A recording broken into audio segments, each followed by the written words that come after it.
2005 में राबड़ी देवी की सरकार गई तो नीतीश कुमार बिहार के मुख्यमंत्री बने। शपथ ग्रहण की तारीख थी 24 नवंबर 2005। तब से लेकर आज तक सिर्फ 278 दिनों को अगर छोड़ दिया जाए तो नीतीश कुमार ही बिहार के सीएम हैं। उन 278 दिनों तक जीतन राम मांझी बिहार के मुख्यमंत्री थे और अब इन्हीं जीतन राम मांझी ने नीतीश की कुर्सी के पांव अपने एक बयान से हिलाकर रख दिए। लोगों को यह लग रहा है कि खेला झारखंड में हो रहा है, लेकिन बिहार की सियासी तस्वीर भी कोई कम दिलचस्प नहीं है। जीतन राम मांझी के पास भले ही 4 सीटें हैं, लेकिन अब वो बिहार के पॉलिटिक्स में बिग प्लेयर बन चुके हैं। इसीलिए तो कहा जा रहा है कि नीतीश सम्राट हैरान, असली खिलाड़ी जीतन राम। हम जीतन राम मांझी के इर्द गिर्द हो रहे पूरे खेल को आपको समझाएंगे, लेकिन उससे पहले वो 10 बातें आपके लिए जाननी जरूरी हैं जिसकी वजह से बिहार पर हर किसी की नजर इस वक्त बनी हुई है। तो जल्दी से आप जरा वो 10 बातें इस पूरे प्रकरण से जुड़ी हुई समझिए। देखिए, बिहार में 10 बड़ी हलचल, नई सरकार के मंत्रियों के विभागों का बंटवारा जो है वो हो गया है, पहली बड़ी बात है ये। इसके बाद सीएम नीतीश के पास गृह मंत्रालय का जिम्मा, मुख्यमंत्री नीतीश कुमार के पास ही गृह मंत्रालय है। सम्राट चौधरी को वित्त और विजय सिन्हा को कृषि मंत्रालय की जिम्मेदारी सौंपी गई है। तो ये वो बड़ी बातें हैं। बीजेपी के दोनों डेप्यूटी सीएम का दिल्ली दौरा, दिल्ली जिस तरीके से आए दोनों, उसके भी कई मायने हैं। तो ये वो बातें हैं जो बताती हैं कि आखिर क्या हलचल है और क्या कुछ हो रहा है बिहार में। कांग्रेस के विधायक और प्रदेश अध्यक्ष भी दिल्ली तलब किए गए हैं, 5वीं बड़ी बात। और जीतन राम मांझी, एक और मंत्री पद उन्होंने मांग लिया है। ये जीतन राम मांझी की तरफ से मांग की गई है। कांग्रेस ने भी मांझी को सीएम पद का ऑफर दे दिया है। कांग्रेस की तरफ से भी यह ऑफर किया गया है। पीएम मोदी से मिले जेडीयू के पूर्व अध्यक्ष ललन सिंह, प्रधानमंत्री नरेंद्र मोदी के साथ उनकी ये मुलाकात, नीतीश कुमार से उपेंद्र कुशवाहा की मुलाकात, मुलाकातों का दौर लगातार वहां पर जारी है। और इसी के साथ 12 फरवरी को नीतीश सरकार का फ्लोर टेस्ट होना है, जिस पर निगाह सबकी बनी हुई है। तो ये बिहार की बड़ी हलचल हमने आपको बताई। नीतीश सम्राट हैरान, असली खिलाड़ी जीतन राम। एक रिपोर्ट आपकी। डायरेक्ट बात हमसे नहीं हुई, लेकिन हमारे परिवार वालों तक के से पूरी बात हुई। वो लोग मुख्यमंत्री पद का ऑफर दे रहे थे, लेकिन आप जानते हैं बहुत पहले भी हमने ये बात कही है कि जीतन मांझी गरीब हो सकता है लेकिन बेईमान नहीं है। 4 विधायकों वाली पार्टी हिंदुस्तानी अवाम मोर्चा के चीफ के इस बयान ने नीतीश कुमार की नई सरकार को जितना असहज किया, उसका खास असर आज मंत्रालय के बंटवारे में नहीं दिखा। मांझी 2 मंत्रालय मांग रहे थे, लेकिन मांझी से राजनीति का सबसे कड़वा अनुभव लेने वाले नीतीश ने उनकी नहीं सुनी। 28 जनवरी को सीएम नीतीश कुमार के साथ 8 नेताओं ने मंत्री पद की शपथ ली थी। आज बिहार में मंत्रियों के विभाग बंटवारे की आधिकारिक सूची जारी हो गई है। सीएम ने अपने पास कुल 5 मंत्रालय रखे हैं, जबकि दोनों डिप्टी सीएम सम्राट चौधरी और विजय सिन्हा को 9 विभाग दिए गए हैं। बंटवारे में सबसे ज्यादा बीजेपी को 23, जेडीयू को 19, मांझी की हमको 2 और निर्दलीय को 1 विभाग मिला है। जीतन राम मांझी के बेटे संतोष सुमन को अनुसूचित जाति, अनुसूचित जनजाति कल्याण, सूचना प्रौद्योगिकी विभाग मिला है।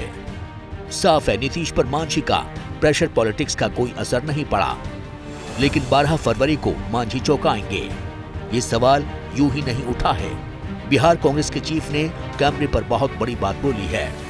उनको मिलना ही चाहिए, उनकी वजह से सरकार की प्रतिष्ठा बढ़ेगी। उन्होंने कहा मुझे तो मुख्यमंत्री पद का ऑफर मिल रहा है, मैंने वो ठुकराया है। तो आ जाए इधर, हम लोग बना देते हैं मुख्यमंत्री।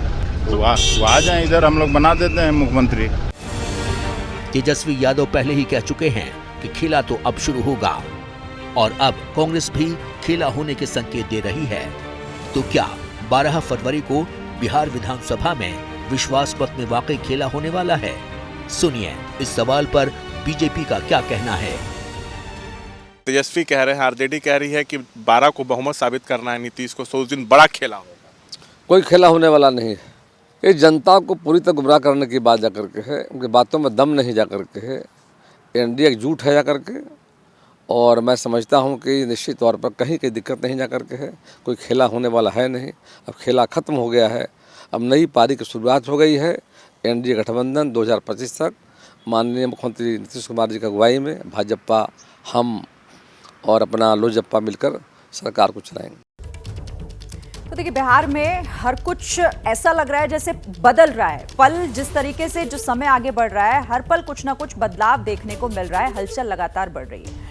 12 फरवरी को नीतीश कुमार के सामने विश्वास मत हासिल करने की एक बड़ी चुनौती है। तो आइए जरा एक बार बिहार विधानसभा का गणित क्या है वो समझ लेते हैं। आपको बताते हैं कि ये गणित कहता क्या है। 243 सीटों वाली बिहार विधानसभा में सबसे बड़ी पार्टी है आरजेडी, जिसके 79 विधायक हैं, लेकिन वो विपक्ष में है। बीजेपी के 78 और नीतीश की पार्टी जेडीयू के 45 विधायक हैं, जो अब सरकार में हैं। मांझी की पार्टी के भी 4 विधायक और 1 निर्दलीय का भी समर्थन नीतीश को इस वक्त हासिल है। तो जो बहुमत का आंकड़ा 122 है और नीतीश के साथ अभी 128 विधायक हैं, जबकि कांग्रेस, लेफ्ट और ओवैसी की पार्टी के विधायकों को जोड़ दिया जाए तो विपक्ष के पास कुल इस वक्त जो आंकड़ा है वो 115 का है। तो बिहार में इस वक्त ये पूरा गणित है, वो समीकरण जो हमने आपको समझाया। बिहार में नीतीश तो इधर झारखंड में चंपई। नंबर गेम में सरकार फंस गई। बिल्कुल सही सुन रहे हैं आप। झारखंड में सीएम चंपई के सामने भी फ्लोर टेस्ट की एक चुनौती है और यहां भी सरकार को विश्वास मत जीतने का यकीन है और विपक्ष को खेला होने का यकीन है। इस बीच चंपई सरकार के लिए एक अच्छी खबर यह है कि पूर्व CM Hemant Soren floor test में हिस्सा ले पाएंगे। हेमंत सोरेन को इसके लिए पीएमएलए कोर्ट से इजाजत मिल चुकी है। हेमंत सोरेन अभी 5 दिनों की ईडी रिमांड पर हैं। बिहार में 12 तारीख का सस्पेंस है तो झारखंड में 5 तारीख का सस्पेंस बना हुआ है। 7 घंटे एनफोर्समेंट डायरेक्टरेट की पूछताछ, उसके बाद हेमंत सोरेन की गिरफ्तारी, फिर गवर्नर के सस्पेंस के बाद चंपई सोरेन की शपथ। अगर आप इन 2 घटनाओं को और इन 2 तस्वीरों को ही झारखंड की पॉलिटिक्स का क्लोजिंग चैप्टर मान रहे हैं तो जरा ठहरिए। झारखंड की सियासत में सस्पेंस का ये तो सिर्फ ट्रेलर था। आज जो हुआ उसे सुनेंगे, उसे जानेंगे तो आप भी कहेंगे कि पॉलिटिकल खेला तो अब शुरू होने वाला है। सिर्फ 81 विधानसभा सीट और केवल 14 लोकसभा सीटों वाले राज्य झारखंड की तरफ पूरे देश की निगाहें हैं। पॉलिटिक्स एक नंबर गेम है, लेकिन झारखंड में ये नंबर गेम से अलग की बात दिखाई पड़ रही है। परिवार की रार से मुश्किल में है चंपई सरकार तक की बहुत वजनदार थ्योरी सामने आ रही है। 31 जनवरी तक हेमंत सोरेन झारखंड के सीएम थे, लेकिन आज चंपई सोरेन झारखंड के सीएम हैं। मगर 5 फरवरी के बाद भी क्या चंपई सोरेन झारखंड के सीएम रहेंगे, इसको लेकर के बड़ा सस्पेंस है, क्योंकि 5 फरवरी झारखंड की सियासत में बेहद ही बड़ा दिन है।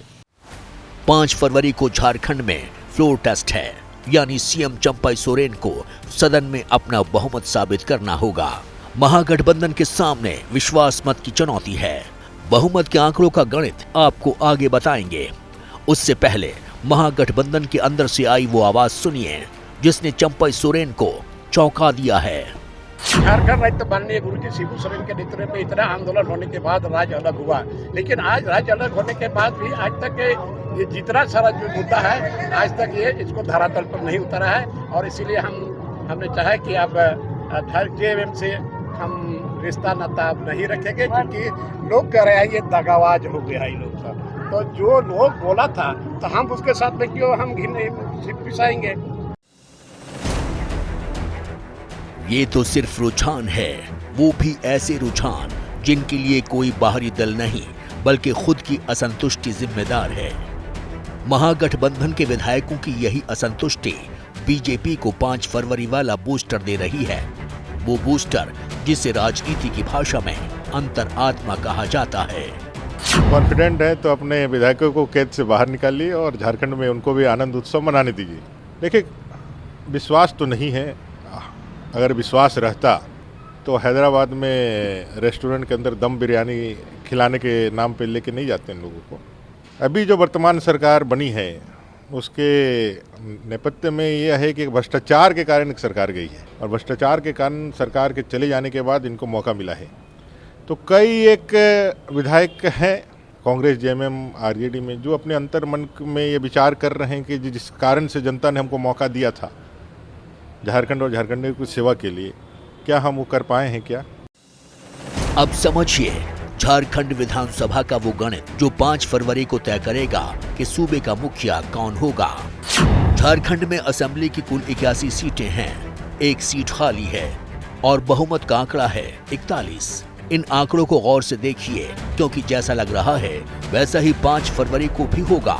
इस पर सस्पेंस है। झारखंड में विश्वास मत जीतने के लिए चंपई सोरेन की सरकार को 41 विधायकों के समर्थन की जरूरत है। वर्तमान में जेएमएम के पास कुल 29 विधायक हैं, वहीं कांग्रेस के पास 17 और आरजेडी के पास 1 विधायक है। लेफ्ट की विधायक का सपोर्ट भी सीएम चंपई को है, यानी कुल मिलाकर महागठबंधन सरकार के पास विधायकों की संख्या ऑन पेपर 48 है। बीजेपी और बाकी विपक्षी दलों के पास कुल 32 विधायक हैं। आप सोच रहे होंगे कि जब आंकड़ों का गणित चंपई सोरेन के साथ है तो फिर महागठबंधन में एक अशांत सी शांति क्यों दिख रही है? इसका जवाब हैदराबाद में छिपा है।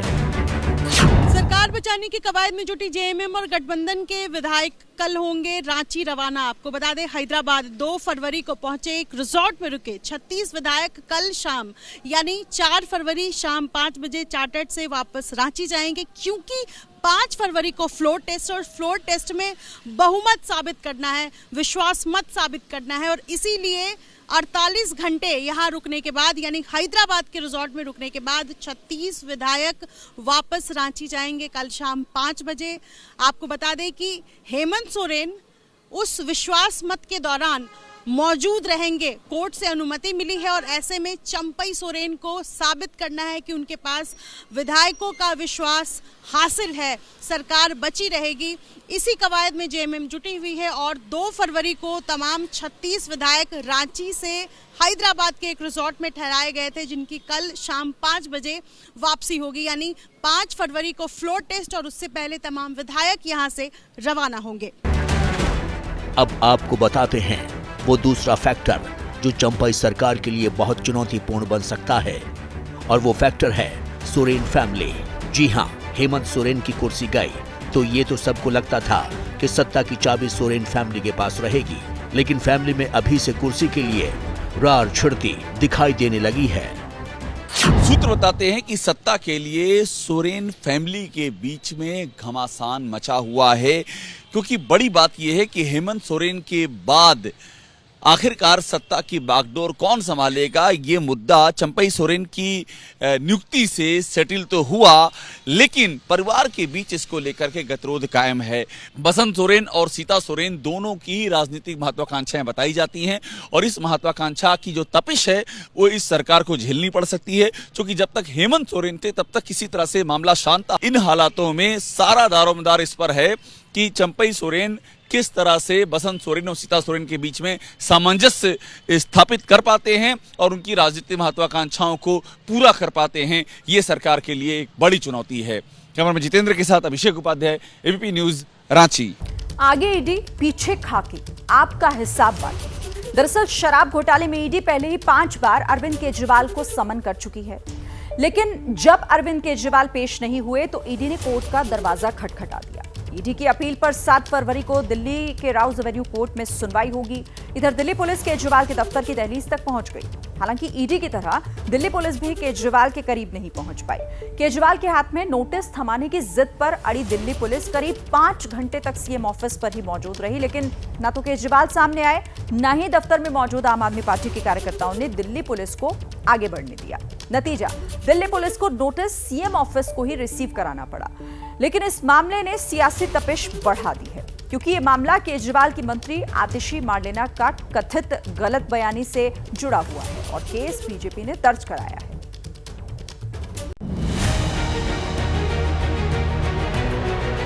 मुझे ये बता दीजिए, किस कानून के तहत आपको पर्सनली सीएम को हैंडओवर, किस कानून में लिखा है कि पर्सनली सीएम को हैंडओवर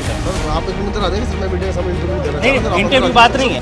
बीजेपी की शिकायत, क्राइम ब्रांच की कार्रवाई, जांच की आंच, केजरीवाल के कार्यालय तक आई। इस कानून में लिखा है कि पर्सनली चीफ मिनिस्टर के हाथ में आपको ये देना है। आप अंदर आ जाएंगे तो नहीं, देखिए, अगर किसी कानून में नहीं लिखा है तो मतलब साफ है आपको केवल यहाँ पे नौटंकी करनी है। ये दिल्ली पुलिस के क्राइम ब्रांच के अधिकारी हैं, जो सुबह के करीब 10 बजे दिल्ली सीएम केजरीवाल के कार्यालय पर एक नोटिस लेकर पहुंचे, लेकिन मुख्यमंत्री कार्यालय पर मौजूद अधिकारी और आम आदमी पार्टी के कार्यकर्ताओं ने अरविंद केजरीवाल को नोटिस देने के सवाल पर उन्हीं के सामने सवालों का लंबा पुलिंदा खोल दिया। मुझे ये बता दीजिए किस कानून के तहत आपको पर्सनली सीएम को हैंडओवर, किस कानून में लिखा है कि पर्सनली सीएम को हैंडओवर करना? सर आप 1 मिनट अंदर आ जाएंगे सर, मैं मीडिया के सामने इंटरव्यू दे रहा नहीं, इंटरव्यू बात नहीं है। नतीजा ये हुआ कि दिल्ली सीएम कार्यालय पर नोटिस लेकर सुबह 10 बजे पहुंची क्राइम ब्रांच की टीम करीब 5 घंटे तक सीएम कार्यालय पर डटी रही। पुलिस अधिकारी अरविंद केजरीवाल को नोटिस देने पर अड़े रहे तो कार्यालय पर मौजूद दिल्ली सरकार के अधिकारी और पार्टी कार्यकर्ता सवाल पर सवाल करते रहे। हालांकि बाद में अधिकारियों ने नोटिस सीएम कार्यालय को रिसीव करा दिया है। आम आदमी पार्टी का आरोप है कि मुख्यमंत्री अरविंद केजरीवाल को परेशान किया जा रहा है। ये संदेश मोदी जी और अमित शाह जी को भी दे दीजिए कि देश चलाने में ध्यान दे। ये डेली नौटंकी कि किसी भी सीएम को ऐसे आप परेशान करोगे, किसी भी सीएम को अपना काम नहीं करने दोगे, ये करना बंद करें। जिस मामले में दिल्ली पुलिस की टीम केजरीवाल के कार्यालय तक नोटिस लेकर पहुंची थी, दरअसल वो आम आदमी पार्टी सरकार की मंत्री आतिशी मार्लेना के एक बयान से जुड़ा है, जिसमें उन्होंने बीजेपी पर उनकी पार्टी के विधायकों को तोड़ने का प्रयास करने का आरोप लगाया था। पहले सुनिए आतिशी मार्लेना ने क्या कहा था। भारतीय जनता पार्टी ने ऑपरेशन लोटस 2.0 चालू किया है, जिसमें उनका इरादा है कि अरविंद केजरीवाल जी को इस तथाकथित शराब घोटाले के झूठे आरोप में ईडी से गिरफ्तार कराएंगे। अरविंद केजरीवाल जी को गिरफ्तार करने के बाद आम आदमी पार्टी के विधायकों को डरा के, धमका के, पैसे देके विधायकों को खरीद के दिल्ली की सरकार को गिराने की कोशिश करेंगे। आतिशी मार्लेना के इस दावे पर बीजेपी ने दिल्ली पुलिस में केस दर्ज कराया है, जिस पर दिल्ली पुलिस की टीम केजरीवाल के कार्यालय तक नोटिस लेकर पहुंच गई। नतीजा, सर्दी से गर्मी की ओर पलट रहे मौसम में सियासत बेहद सरगर्म हो गई है। खास बात यह है कि दिल्ली पुलिस अधिकारियों ने सीएम कार्यालय पर 5 घंटे तक अरविंद केजरीवाल का इंतजार किया, लेकिन सामने नहीं आए। लेकिन जैसे ही दिल्ली पुलिस सीएम कार्यालय को नोटिस रिसीव कराकर वापस लौटी, केजरीवाल ने ट्वीट कर पूरे मामले को नौटंकी करार दे दिया।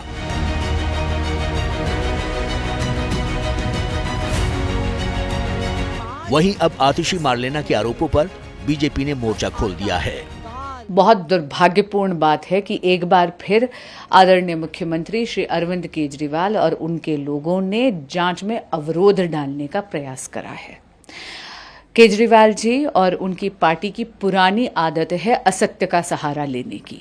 एक बेबुनियाद, झूठा, बिल्कुल कंप्लीटली फॉल्स एलिगेशन उन्होंने भाजपा पर लगाई थी कि आम आदमी पार्टी के एमएलएस को खरीदने का प्रयास भाजपा कर रही है। अब ये वही केजरीवाल हैं, जब उन पर अब सारा शक की सुई उन पर आ रही है और टिक रही है और पूछताछ के लिए उनको बुलाया जा रहा है, तो उनका रिएक्शन क्या होता है कि भाजपा के नेता जो हैं खरीदना चाह रहे हैं हमारे एमएलएस को। तो ना तो कोई प्रमाण है, ना कोई तथ्य है, ना कोई रिकॉर्ड है। शूट एंड स्कूट की पुरानी आदत है और वही एक बार फिर से सामने दिख रही है। फिलहाल दिल्ली पुलिस के नोटिस पर अरविंद केजरीवाल को 3 दिन में जवाब देना है। वहीं खबर है कि रविवार सुबह दिल्ली पुलिस की एक टीम आतिशी मार्लेना के सरकारी आवास पर नोटिस लेकर जाएगी। साफ है कि ईडी की ओर से जारी 5 समन के बाद भी पेश नहीं हुए अरविंद केजरीवाल अब एक और मामले में फंसते नजर आ रहे हैं। इंडिया की मुश्किल भारी, निकले सब बारी बारी। जिन 28 दलों को मिलाकर इंडिया गठबंधन बना था, जिसका एकमात्र लक्ष्य किसी भी कीमत पर एनडीए को रोकना था, जिसकी मजबूत स्क्रिप्ट लिखने के लिए पटना से बेंगलुरु, मुंबई से दिल्ली तक बैठकें हुई, वो इंडिया गठबंधन ऐसी मुश्किल में आ पड़ा है कि अब उसे उसका अस्तित्व ही खतरे में नजर आ रहा है। क्योंकि जिस स्पीड से अलग अलग दलों का महाजुटान हुआ था, उससे दोगुनी रफ्तार से राजनीतिक दल अब इससे कम हो रहे हैं। और अब सवाल यहाँ ये भी है कि गठबंधन ने डाल दिए हथियार, क्या 24 में फिर बनेगी मोदी की सरकार?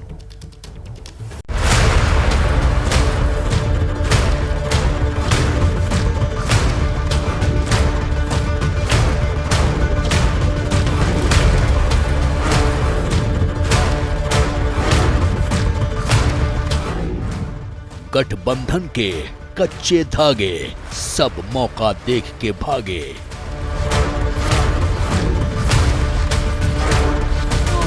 जय बांग्ला। लड़खड़ाया विपक्षी एकता का मंच, दीदी का कांग्रेस पर तंज।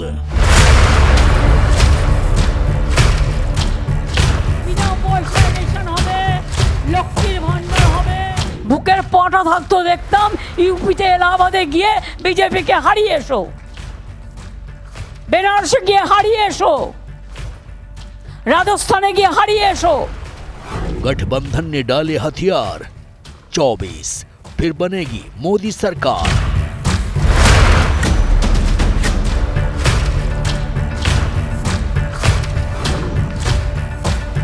लोकसभा के 2024 के चुनाव में जो हमारा पुराना रिकॉर्ड टैली है उससे कहीं अधिक सीटों के साथ आदरणीय मोदी जी के नेतृत्व में हम चुनाव जीत गया। कोई वैकेंसी नहीं है प्रधानमंत्री के पद की। भाजपा एनडीए की ऐतिहासिक विजय होगी लोकसभा में और बिहार में 40 की 40। विपक्षी एकता का दुश्मन कौन? जेडीयू के हमले पर राहुल मौन।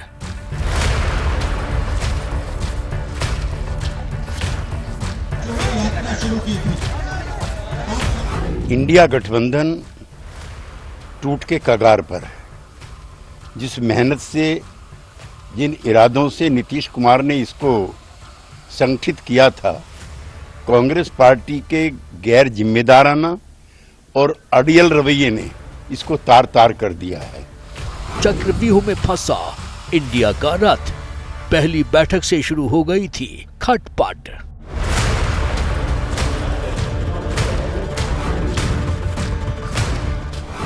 इंडिया की मुश्किल भारी, निकले सभी बारी बारी।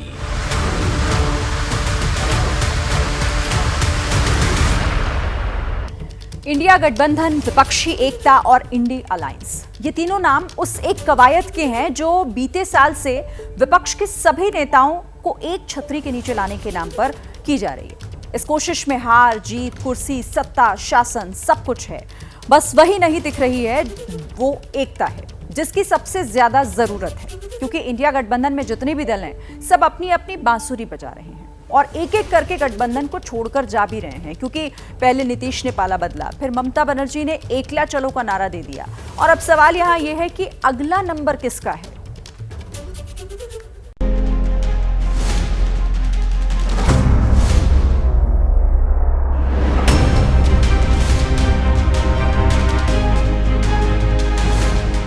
समय का काल चक्र बदलता है तो बड़ी से बड़ी ईंट ढह जाती है, क्योंकि जिस इंडिया गठबंधन का एकमात्र उद्देश्य एनडीए के विजय रथ के सामने मजबूत दीवार बनकर खड़ा होना और 24 की पिच पर टफ फाइट देना था, उस दीवार की हर ईंट तितर बितर हुई जा रही है। इस दीवार की सबसे अहम ईंट नीतीश कुमार थे, जिन्होंने विपक्षी एकता के नाम पर 28 दलों को न सिर्फ एकजुट किया बल्कि देश की सियासत का माहौल भी गरमा दिया था। लेकिन अब वही नीतीश गठबंधन के लिए आखिरी कील साबित हो रहे हैं, क्योंकि नीतीश कुमार के पाला बदलने को अभी हफ्ता भी नहीं गुजरा है कि ममता बनर्जी ने कांग्रेस के खिलाफ ये कहते हुए मोर्चा खोल दिया है कि कांग्रेस अपने दम पर पूरे देश में 40 सीट भी नहीं जीत सकती। मुझे समझ नहीं आता कि कांग्रेस पार्टी को इतना अहंकार किस बात का है। मुझे नहीं लगता कि कांग्रेस 300 में से 40 सीट भी जीत पाएगी। कांग्रेस पार्टी पहले जहां जहां जीतती थी अब वहां भी हारती जा रही है। अगर कांग्रेस में हिम्मत है तो वह बनारस में बीजेपी को हराकर दिखाए। ये सारी बातें उस पार्टी और उस शख्सियत की ओर से कही गई जो इंडिया अलायंस में वो अहम पद रखती थी। लेकिन बड़ी बात यह है कि जेडीयू हो या टीएमसी, सब इसके लिए कांग्रेस को ही जिम्मेदार मान रहे हैं। इंडिया गठबंधन टूट के कगार पर है। जिस मेहनत से, जिन इरादों से नीतीश कुमार ने इसको संगठित किया था, कांग्रेस पार्टी के गैर जिम्मेदाराना और अड़ियल रवैये ने इसको तार तार कर दिया है। जेडीयू को लगता है कांग्रेस खुद को बिग पिक्चर में दिखाना चाहती थी, जिसने कभी क्षेत्रीय दलों को फ्रंट पर नहीं आने दिया। ममता बनर्जी को लगता है कि कांग्रेस वेस्ट बंगाल में उसका खेल खराब कर रही है। कहने का मतलब ये है कि जिस विपक्षी एकता को साध कर 2024 के चुनावी रण में एनडीए के सामने उतारने की तैयारी 1 साल से चल रही थी, वो विपक्षी एकता खुद के बनाए चक्रव्यूह में फंसती दिख रही है। हालांकि इसकी शुरुआत पहले ही दिन से हो चुकी थी, क्योंकि दल मिले लेकिन दिल कभी नहीं मिले। कभी शरद पवार पार्टी लाइन से अलग चलते दिखते हैं, तो कभी दिल्ली में अरविंद केजरीवाल अपनी शर्तों से एकता का झंडा झुकाने लगते हैं। मध्य प्रदेश चुनाव के वक्त अखिलेश यादव भी तेवर दिखाने में लगे थे। कांग्रेस को भी वोट मत देना, बहुत चालू पार्टी है कांग्रेस, सावधान रहोगे कि नहीं रहोगे? बंसल जी बेबंदे में दुखी थे, कांग्रेस ने धोखा दे दिया। अरे जब हमें धोखा दे दिया तो तुम कहां के बंसल हो? मौजूदा सार ये है कि नीतीश कुमार एनडीए में जा चुके हैं। ममता बनर्जी अकेले चुनाव लड़ने का ऐलान कर चुकी हैं। यूपी में सीट शेयरिंग को लेकर कांग्रेस और समाजवादी पार्टी के बीच खुलकर तल्खी देखने को मिल रही है। अखिलेश यादव ने जो 11 सीट का फॉर्मूला कांग्रेस के लिए दिया है, उससे वो सहमत नजर नहीं आ रही है। जो भी निर्णय राष्ट्रीय नेतृत्व हमारे मुकुल वासनिक जी के जो नेतृत्व में जो कमेटी बनी है वो निर्णय ले रही है, और बहुत ही सकारात्मक और बहुत ही अच्छे वातावरण में बातचीत चल रही है, और इसका परिणाम बहुत ही जल्द मजबूत आने वाला है। अब सवाल यह है कि क्या यूपी में कांग्रेस और समाजवादी पार्टी का गठबंधन नहीं होगा? क्योंकि अंदरखाने एक खबर ये भी है कि कांग्रेस बीएसपी के साथ गठबंधन बनाने की कोशिश में लगी है, जिससे न सिर्फ समाजवादी पार्टी को नुकसान होगा बल्कि बीजेपी को बड़ा फायदा होगा। चुनाव बहुत ही महत्वपूर्ण चुनाव है और एक संविधान बचाने का चुनाव है, और किसी भी प्रकार की अब देरी नहीं होनी चाहिए, क्योंकि चुनाव ग्रास रूट्स में लड़ा जाता है। और जैसे अगर प्रत्याशियों का चयन जल्दी हो जाएगा तो मैं समझती हूँ उनको भी मजबूती मिलेगी, और वो मजबूती के साथ भाजपा के साथ सामने खड़े होकर बढ़िया चुनाव लड़के जीत सकते। उधर आम आदमी पार्टी भी दिल्ली, पंजाब और हरियाणा में अकेले चुनाव लड़ने का मन बनाती नजर आ रही है। केरल में लेफ्ट गठबंधन को राहुल गांधी के वायनाड से चुनाव लड़ने पर ऐतराज है। मतलब एकदम साफ है, जिस गठबंधन की नींव गाजे बाजे के साथ रखी गई थी, उसका हाल ऐसा हो चला है कि विपक्ष में जितने नेता हैं सभी अपनी अपनी बांसुरी बजा रहे हैं, और सबके अलग अलग सुर हैं। क्योंकि जब ये गठबंधन बना था तो इसमें 28 दल थे, लेकिन अब इसमें 26 ही बचे हैं। समाजवादी पार्टी और आम आदमी पार्टी को अलग कर दें तो 24 हो जाते हैं। अब मुश्किल ये है कि जैसे जैसे राहुल की भारत जोड़ो यात्रा के कदम अलग अलग राज्यों में पड़ रहे हैं, इंडिया के सहयोगी कम होते जा रहे हैं। अब गठबंधन में शामिल नेता ही इसके खत्म होने की भविष्यवाणी कर रहे हैं। बात तो एनडीए को चुनौती देने की थी, लेकिन अब ये गठबंधन खुद के लिए चुनौती बन गया है, जिसके धागे इतने कच्चे हैं कि खुद ब खुद टूटते जा रहे हैं। देखिए, सबसे बड़ी मुश्किल कांग्रेस के सामने है, जो सीट शेयरिंग के नाम पर क्षेत्रीय दलों पर प्रेशर डाल रही है और उन राज्यों में डाल रही है जहां कई दशकों से उसके हाथ खाली हैं। लेकिन इसके बाद भी कांग्रेस की डिमांड इतनी ज्यादा है कि अब वो अलग थलग होती हुई दिखाई दे रही है, क्योंकि कांग्रेस के इसी रवैये के चलते ममता बनर्जी पश्चिम बंगाल में अकेले चुनाव लड़ने का फैसला कर चुकी हैं, और अब कई और राजनीतिक दल भी हैं जो कांग्रेस से किनारा कर सकते हैं।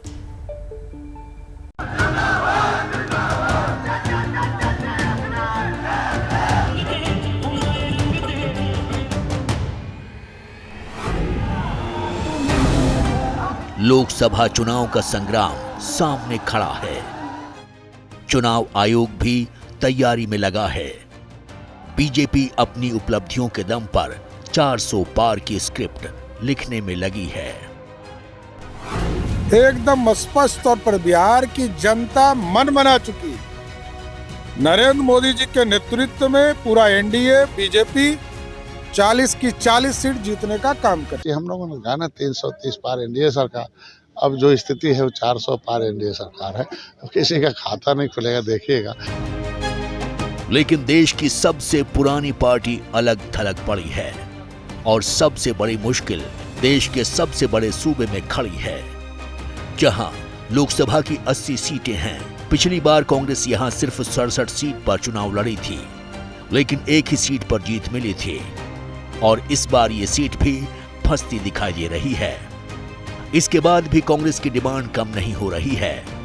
एक सीट पर जीतने वाली कांग्रेस अपने लिए 23 सीट मांग रही है। कांग्रेस की सोच है कि वो ज्यादा सीट पर चुनाव लड़ेगी, उसका ज्यादा प्रभाव होगा, साथ ही साथ वोट बैंक भी मजबूत होगा।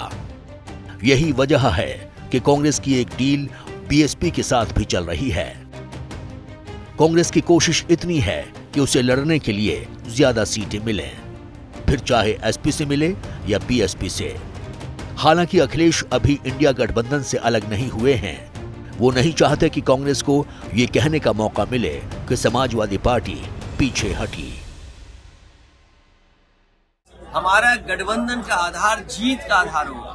सीट अगर आप जीत सकते हैं तो आप ले लीजिए, सीट अगर इस समीकरण में ये जीत सकता है तो ये ले लें। इसलिए गठबंधन होगा और इंडिया गठबंधन बनेगा। लेकिन कांग्रेस के सांसद के साथ साथ ये नया है एक नारा पीडीए, ये पीडीए ही एनडीए को हराएगा। बीजेपी की बांटने की राजनीति, बीजेपी की नफरत की राजनीति कामयाब नहीं होगी। আপনারা সরাসরি মুখ্যমন্ত্রীতে আবেদন করবেন, আমি আপনাদেরটা দেখে দেব। यही हाल पश्चिम बंगाल का है, जहां कांग्रेस बंटवारे के नाम पर ज्यादा सीटें मांग रही थी, जबकि 2019 में वो यहां सिर्फ 2 ही सीट जीत पाई थी। लेकिन जब कांग्रेस नहीं मानी तो ममता बनर्जी ने खुद को इंडिया गठबंधन से अलग कर लिया है। আমরা কংগ্রেসকে বলেছিলাম 300 আসন একা লড়ো, আমরা সবাই মদত করব, আর 243টা আসন সব রিজিওনাল পার্টিকে দিয়ে দাও, যারা যেখানে স্ট্রং তারা লড়ুক, সেখানে তুমি মাতব্বরি করবে না। হলো না? প্রথমেই চলে এলো বাংলায়, ভাবলো এখানে মুসলিমদের একটু সুশ্রী দিই। बिहार में जेडीयू के अलग होने के बाद कांग्रेस को आरजेडी का सहारा है, लेकिन यहां भी कांग्रेस ने ज्यादा सीटें मांगी तो बात फंस सकती है। दिल्ली और पंजाब में आम आदमी पार्टी राह बनाए हुए है। अब कांग्रेस यूपी की 80, बिहार की 40, पश्चिम बंगाल की 42 और दिल्ली पंजाब की 20 सीट समेत 182 सीट पर अलग थलग दिख रही है। और अब एक मुश्किल महाराष्ट्र में बढ़ती दिख रही है, जहां सीट शेयरिंग पर अब तक फाइनल बात नहीं बन पाई है। महाविकास अघाड़ी की बैठक में बनी सहमति के मुताबिक कांग्रेस के 14 सीटों पर यूबीटी सेना के 15 और एनसीपी शरद पवार गुट के 9 सीटों पर चुनाव लड़ सकती है। लेकिन 10 सीट ऐसी हैं जहां पेच फंसा हुआ है। अब यही पेच खेल खराब कर सकता है, क्योंकि कांग्रेस मुंबई की 6 में से 3 सीट पर अपना दावा कर रही है। नहीं, कोई विवाद हमारे में नहीं है। अभी 48 जगह में महाविकास आघाड़ी लड़ेंगी। हमारे मेरिट के आधार पर सीट का बंटवारा होगा और सभी जगह महाविकास आघाड़ी जीतेंगे। अब सवाल यह है कि कांग्रेस बीजेपी को रोकने के लिए बैटिंग कर रही है या क्षेत्रीय दलों पर अपना प्रभाव दिखाने के लिए, क्योंकि सच ये है कि सबकी अपनी अपनी महत्वाकांक्षाएं हैं। नीतीश कुमार खुद इंडिया का संयोजक बनना चाहते थे, लेकिन ममता बनर्जी इसके लिए तैयार नहीं थी। ये खबर राहुल गांधी के हवाले से बाहर आई थी, जिसमें ममता बनर्जी को नीतीश के नाम पर वीटो करने की सलाह चुनावी रणनीतिकार प्रशांत किशोर ने दी थी। ममता को लगा कि नीतीश संयोजक बने तो उनका कद आगे बढ़ जाएगा। कांग्रेस का एक कॉकस इंडिया गठबंधन के नेतृत्व को हड़पना चाहता था। 19 दिसंबर को अशोका होटल में जो बैठक हुई थी, उसमें एक साजिश के तहत इंडिया गठबंधन का नेतृत्व करने के लिए श्री खड़गे का नाम सुझाया गया था। इससे पहले मुंबई की बैठक में सर्वसम्मति से तय हुआ था कि बगैर किसी का चेहरा आगे रखे बगैर ये इंडिया गठबंधन काम करेगा। दरअसल नीतीश और उनकी पार्टी को यह मंजूर नहीं था कि जिस गठबंधन के लिए इतनी भागदौड़ की, उसकी मेहनत का फल भी न मिले। वहीं इसी लिस्ट में एक नाम शरद पवार का भी है, क्योंकि जब विपक्षी एकता की बात चल रही थी तो सबसे पहला सवाल उठा कि इसमें अगवा कौन होगा। इस सवाल के जवाब के तौर पर जब वरिष्ठ नेताओं ने अग्रणी शरद पवार की ओर देखा, लेकिन वो हमेशा पार्टी और गठबंधन की लाइन से अलग हटकर चलते दिखाई दिए। यानी शुरू से ही गठबंधन में एक दरार सी थी, जो वक्त के साथ खाई बन गई। और अब ये इसी का नतीजा है, इंडिया का कुनबा टूटता जा रहा है।